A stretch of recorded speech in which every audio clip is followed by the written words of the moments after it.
What's up, everybody? Welcome back to the OG family. Make sure y'all smash that like button. Subscribe to my channel only if you want to. But look, my beautiful people, we got this. Why should you never? Why you should? Oh, look, man, bro, what's wrong with me? Why you should never fly over this ancient tribe in the Amazon? You know what I'm saying? We still know some civilizations out here, bro, that are still, bro, they don't even know what the internet is. Imagine living your life, us people that watch TV, imagine not having any form of entertainment as far as like being able to see it and somebody else is doing something on the other side of the screen. Do you think that you can deal with that? Answer that question in the comments down below. But let's get into this video right here. Consider subscribing to my channel. I appreciate my OGs for having their notifications on too. It ain't like I don't notice, you know, but let's get in it.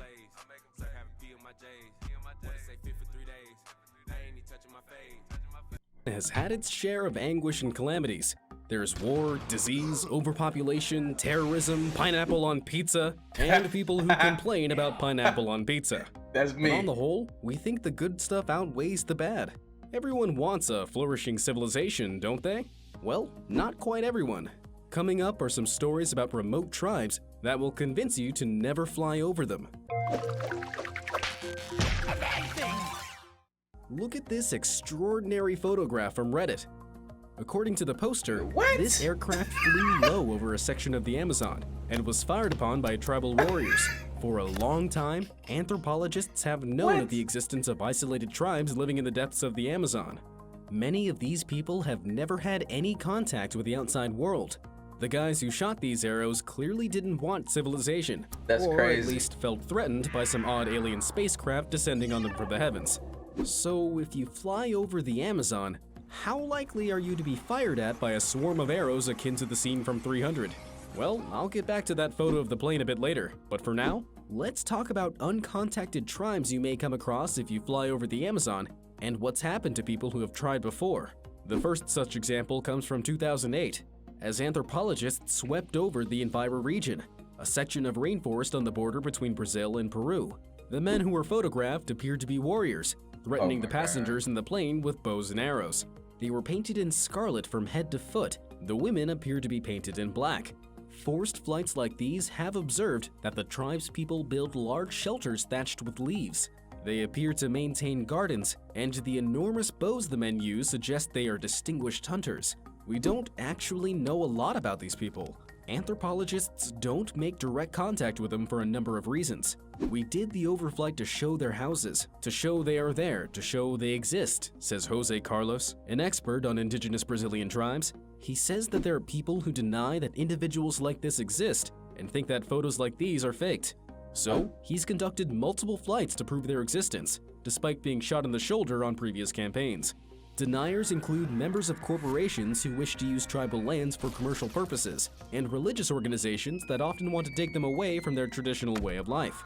Even some conservationists want to remove them to preserve native plants and animals. Jose Carlos and other experts are keen to prove the existence of these people, only to ensure that no one attempts to contact them. Besides the likelihood that their environment would be destroyed, there is the probability that diseases, to which they have no resistance due to their isolation, would decimate them. We tend to think that every inch on land in the planet has been explored and charted. And that's why we be doing other videos on this channel. Like y'all be seeing extraterrestrials or say like a Bigfoot or something, bro. It's a lot of stuff that we just don't know. I'm not saying that all these things are facts. I'm not that type of person. We all entitled to our opinions, but these people do exist out here. And y'all ignorant as hell if y'all think that there's civilizations out here that don't live like us. Some for y'all like closed-minded people, it's hard for y'all to understand that. It comes as a surprise then to learn that there are still vast spaces where civilization has not penetrated. Another tribe, the Yanomami, live on the Brazilian side of the Venezuelan border, and images captured from 2016 show them in amazement at the overhead photographer. The photos show a typical Yanomami Yano, which is a large communal house for multiple families. Different families live in each of the square sections of the Yano, where they hang hammocks, maintain fires, and keep food stores. Like other tribes, they are notoriously violent, and males often die from fighting with other neighboring communities over local resources. There are approximately 22,000 of these tribespeople living in an area the size of Scotland, with at least 3 of the groups never having received contact with outsiders. In fact, it's estimated that there are more than 100 tribal groups across the planet that have not been directly contacted by the outside world. That doesn't mean to say that they are lost or undiscovered or completely isolated. They may know about neighboring tribes. They may know about the outside world, but chose not to have anything to do with it. Their ancestors may have even passed on experiences of contact with past colonizers and have moved away to avoid their descendants. Not all of them live as though they were still in the Stone Age. They might use metal tools and guns. They might grow Western crops. These people live mostly in the dense forests of South America, though there are isolated tribes in New Guinea, India, and Africa as well. Attempts to contact these people often end in tragedy. From time to time, foolhardy, if somewhat well-intentioned individuals have attempted to meet with them for various motives, either by accident, curiosity, greed, or the desire for fame or to preach. See, you see that shit right there? That is a bunch of white people going into the woods messing with these people, bro. Leave these people alone. We bringing diseases and shit. Like, you know, they're not immune to this. You know, my black ass ain't walking in the woods and trying to meet these people. And no, absolutely not, bro. So I can have a bow and arrow in my ass? Oh, no. Religion. Attempts to contact another uncontacted tribe, the Sentinelese people on North Sentinel Island in the Bay of Bengal near India, have notoriously ended in disaster. In 2006, 2 Indian fishermen who had been illegally fishing for crabs drifted into the shallows of the island. They ignored the warnings of passing fishermen and were set upon by the Sentinelese warriors and axed to death. Their bodies were strapped to bamboo stakes, facing out to sea as a warning to others. Then, in November of 2018, a young Christian missionary by the name of John Chow entered the island's waters illegally. He managed to land and gave the natives gifts. The Sentinelese appeared bewildered, and a boy shot a metal-tipped arrow into the Bible Chow was holding. On that occasion, Chow fled back to sea, but when he went back, he told the fishermen who were helping him to leave without him. Later, the same fishermen saw Chow's body being dragged along the beach. These stories prove that visitors should certainly be wary when visiting indigenous people with little or no contact with civilization, especially if they have no knowledge of the culture. And y'all gotta think though, man, since like back when, we done changed a lot since we were living in like caves and stuff like that, little teepees and shit. Like, we done came a long way. It was no laws and stuff back then, so like murdering people is like kind of regular for people that haven't evolved. 56, we done came a long way, y'all. Evangelical Christians from the United States journeyed into the depths of the Amazon rainforest to bring Christianity to the Huaorani people. These tribespeople, located somewhere within the Ecuadorian Yasuni National Park, had never been contacted before. In September 1955, the missionaries began dropping gifts from planes for the Huaorani, and they gave gifts back. The 5 men, Jim Elliott, Peter Fleming, Ed McCulley, Ned Saint, and Roger Urian, set up camp a few kilometers from a Huaorani settlement. The Huaorani attacked them and speared them all to death. A search party found the dead bodies of the men on the banks of the river. The Huaorani are fiercely territorial and ward off anyone who attempts to enter their lands, including other Huaorani. As with many tribes, they maintain a strong in-group, out-group distinction between relatives of the tribe and other people unrelated to them. You should never trespass, as they've been known to kill rubber plantation workers and explorers who come too close. But not all of the uncontacted tribes in the world are so violent. Another visitor, Benedict Allen, an explorer, literally dropped in on a tribe of headhunters called the Yaifo. He was airdropped into the central highlands of Papua New Guinea in 2017. He met them for the first time 30 years before when he was 26, whilst taking on a daring independent journey. At the time, he was the first person from the outside world to ever make contact with the Yaifo. They accepted him after putting him through a pretty brutal initiation. Allen says it involved being beaten, force-fed, thrashed with bamboo leaves, and losing 2 pints of blood. Upon trying to revisit them in 2017, Allen went missing, which wasn't helped by the fact that he went without a cell phone or a GPS. But luckily, he was found 5 days after being reported missing, appearing by a remote airstrip in central Papua New Guinea after contracting malaria and dengue fever, and being blocked on his route back by tribal infighting between rival groups. It just goes to show that even though the tribes themselves are dangerous, nature is just as treacherous.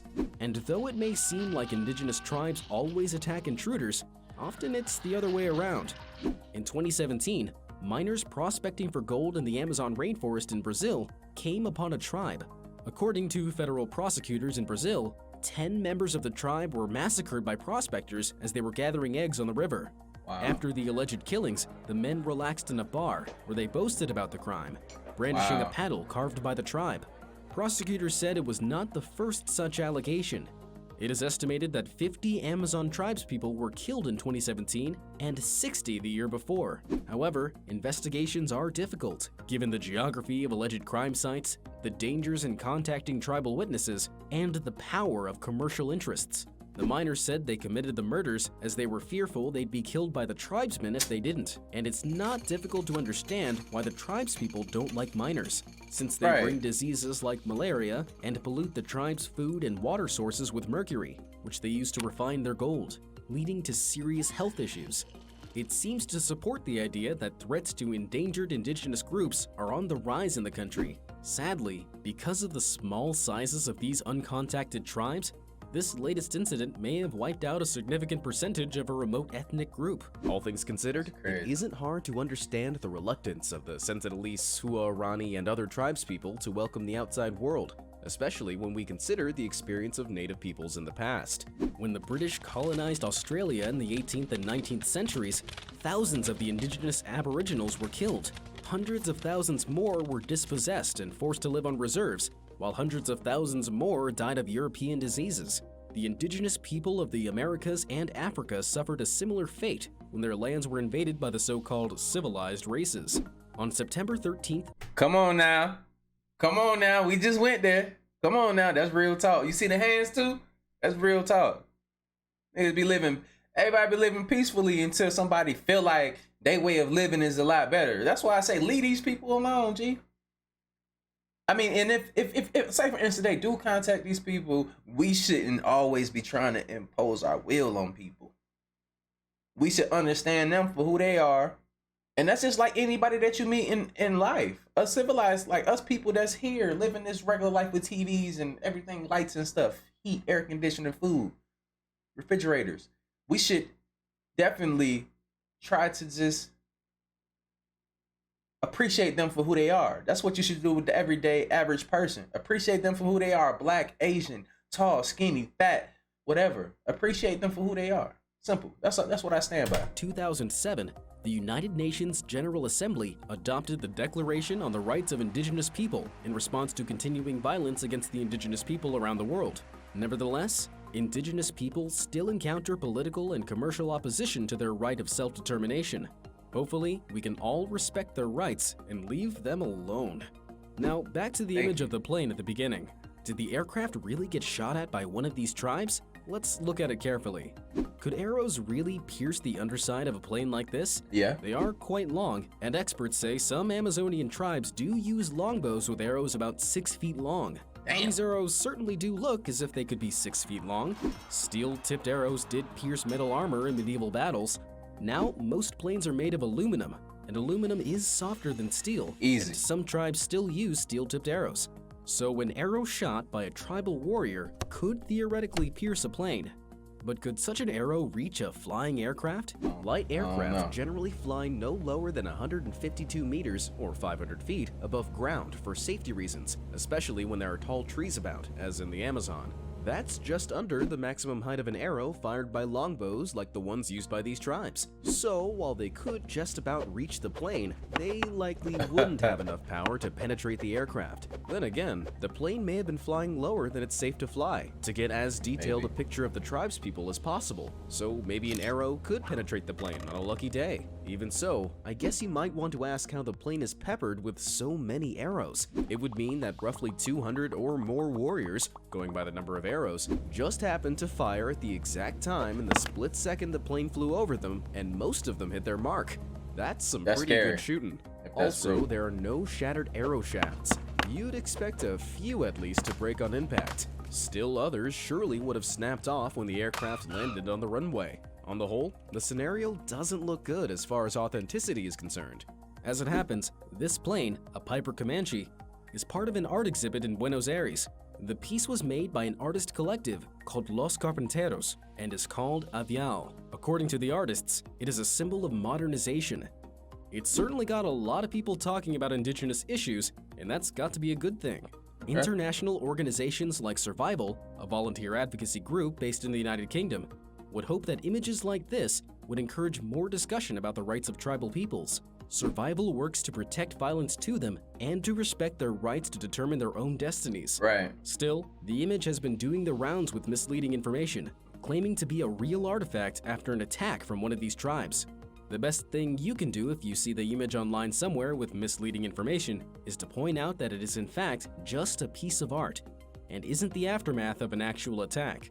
If more people get the impression that all tribes are incredibly violent, then they may end up committing terrible crimes, similar to the miners, if they ever stumble upon one, and the cycle of violence will needlessly continue. Some people ask Survival, shouldn't we be civilizing these people so they can share in the benefits civilization has to offer? No. Well, first of all, not everyone thinks some of the products of civilization are too great, Right. like smog, traffic jam, and noise, even if you can tolerate pineapple on pizza. Ah! But Survival would answer the question by saying they can have civilization if that's what they want.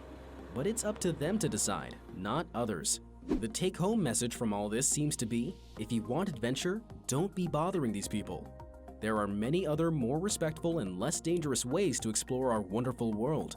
It belongs to all of us, and we should all have the right to live the way we want. These tribes want to be left alone to live as they want, and that's cool. Another message might be, don't be shooting at low-flying planes with bows and arrows to see if you can hit it. The aviation authority tends to frown upon that sort of thing. So, do you agree that we should leave them alone? Or are you Look, yeah. It's crazy.